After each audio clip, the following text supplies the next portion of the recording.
Hello, beautiful people. I wanted to come and talk about blind faith, and this is going to be a positive side of my Puerto Rican experience. Sorry, I'm pregnant. I have to catch my breath. But while we were watching over my gratitude video, it didn't make my lovely partner feel good. So I thought maybe I would tell a different side. So there's only a couple things I really truly remember and got to experience in Puerto Rico because I was pregnant most of the time I was there. As I stated in the last video, I do genuinely take away nothing but goodness, even from the experience that I did have when giving birth. So there's no harm done there. I'm gonna take these off because there's a glare. So there's no like hatred toward the island. It's very beautiful. But let's start talking about the blind faith aspect. It's easy to believe in somebody or something when you see them do something or see it be done. And I think a lot of people struggle with, I won't say religion, but spirituality or connection to something higher because they can't see that source, right? I was reading, I think it was maybe Get Yourself Together. I don't know. It was some type of self-help book. And what really helped me in the beginning of having faith was she, instead of calling that higher power God or the universe, she called it source energy. And this is where everything gets all of its whatever from. Whether you believe that it's the stars, the Big Bang Theory, whatever it is that you believe, we have to have something to believe in to move forward and progress. Because if we don't believe in that, even like our internal self, right? If we don't believe in something, then we kind of are just like living in a sadness. And I will say that did help me out of depression. So having faith in something. Next was having faith in a man. I was dealt very shitty cards with when it came to people that I had around me, or came to people I gave my energy to. So I was on my last limb. I decided to give the last bit of love I had to this person. So I just had faith in him, and then with that I gained faith in myself. I couldn't do any of that without having faith in the Most High, my higher power being God. So we met, things happened back in Ohio, and we were really both looking for a change, but didn't know where to go or what to do. We had 2 places that we were going to go, and just randomly he was like, what about Puerto Rico? And I was like, I mean, I guess it's cool, it's part of the United States, so you don't need your passport to go, and there's a lot of English speaking people there, so it's not like we would be screwed over, right? We were just going on a wing and a prayer. We booked an Airbnb for a month. We didn't know where we were going to stay, how we were going to look for a place. Neither one of us had a job lined up, didn't have a car, didn't know anybody, didn't really prepare at all. Like, we got our tickets like maybe the week, like booked our flight maybe the week before, sold everything in the house that we could sell. What we couldn't sell or didn't sell, we gave to the neighbors that wanted it, and then we took the rest to donation. Come the day of the flight, we had three, maybe 4 suitcases, like 3 big ones and a little one, a duffel bag, and a book bag each. That was our whole little life lined up. We get on the airplane, we land in Puerto Rico probably like 2 in the morning, something like that. We get up maybe 8 in the morning. We get ready for the day. This is where blind faith comes in. We take an Uber, maybe a taxi. No, we get up, we get ready for the day. We're walking around our little bit for just a little bit. We hop on a train. It's very rainy. I never been on a train. It's like one train that rides like basically through the little suburbs of San Juan down to just this little piece of San Juan. And I guess they say you take it to Roosevelt. That's the last stop. You take it there. And then he told us directions to walk, but we just got a taxi. So we get in the taxi. From there, it was like maybe a 5-minute ride to the beach. Well, it cost us like $20.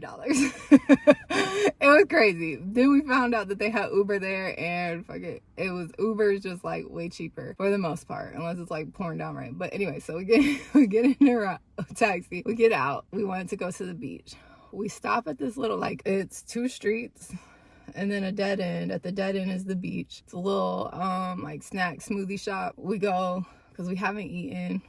Like, we just got up full of excitement, and we get a little, he calls them pastelillos, I call them empanadas, but we get some chicken empanadas. I don't think we got a smoothie that day, but he was like, hey bro, where's their closest tattoo shop at? And he was like, right there, literally across the street. Like, the little dead end street. Boom. Not even the like main street. It's like a little alleyway.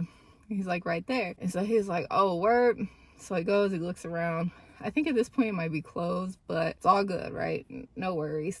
So then he goes back and he's like, you know where I can get a haircut from? And he's like, yeah, bro. He's like, I know this dude. Like, he's real good dude. Not like 10 minutes later, this dude walks up. Smooth, cool as hell, comes up. He has like a little fanny pack. Turns out like he's from up north in the States too. But go get a haircut. One of the best haircuts I ever seen my man have. The bomb, looking good. I'm like, damn, what's up, baby? It took a while, but we were like sitting in this little barbershop just a couple streets over. It starts raining just a little bit, just like, I don't know if you've ever been to Puerto Rico, like rains off and on sometimes, kind of like Florida, but it rains a little bit while he's getting his haircut. So he gets his haircut. Do we go back to the house? I think maybe, I don't know, but somewhere in there he ends up getting the contact information for the dude who owns the shop on the beach, and he goes like maybe the next day or something like that, gets the job. So like we haven't even been there a full week yet. We get there on a Wednesday. I think it was the 4th, either it's Wednesday or Thursday. By the weekend he has a job. By the not even a full week, we go to see 2 places. The first one is the one we end up getting. We found on Facebook I found on Facebook Marketplace. He fell in love with, but he didn't want to admit it right away. Like, he wanted to go look at other things. But this one was just steps away from the beach. Like, from our little front balcony, you could see the water. Inside, you can hear the waves crashing. Small, efficient, good for us. Beautiful, though.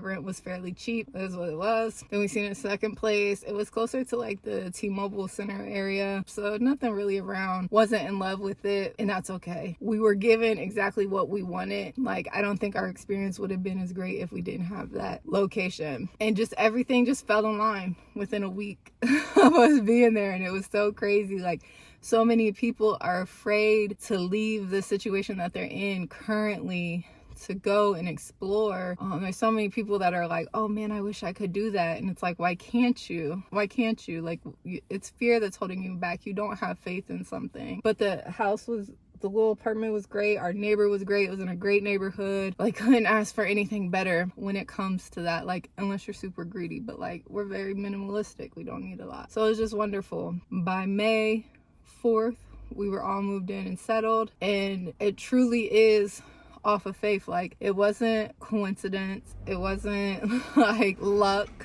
It wasn't anything like that. He picked a place that he knew within his heart was calling him. I had faith in him. I have faith that we were going to be taken care of, and I have faith that he could provide and take care of us.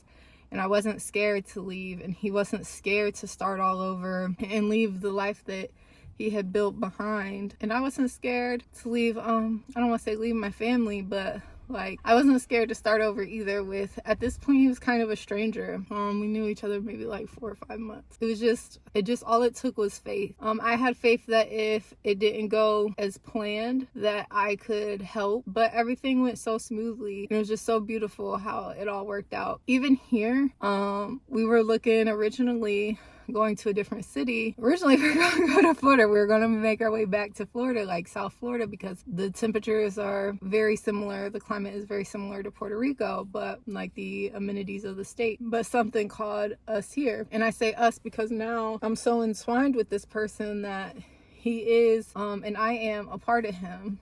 So something called us here, and while we may not know what it was or why it was, or know the reason yet, it was faith. Like, things didn't happen as quickly as it did in Puerto Rico, but before our Airbnb lease was up, we had an apartment, we had a car, had insurance, like all of our bills were set up before all this was done, before we even got into our place. I genuinely believe that if people had more faith in something higher, they would have faith in themselves, and they would have faith that everything would take the place that it needs to, so that they can do the things they really want to. Just a quick I think it was quick, just a quick breakdown of some positive things from Puerto Rico, but it's really just about, I guess, my story of having faith. And I hope that it encourages you to look into having more faith, because you really can do the things you want to, even if you can't see what it is that you're going to do or going to accomplish. Just have faith in yourself and a power that's going to get you there. And that's all.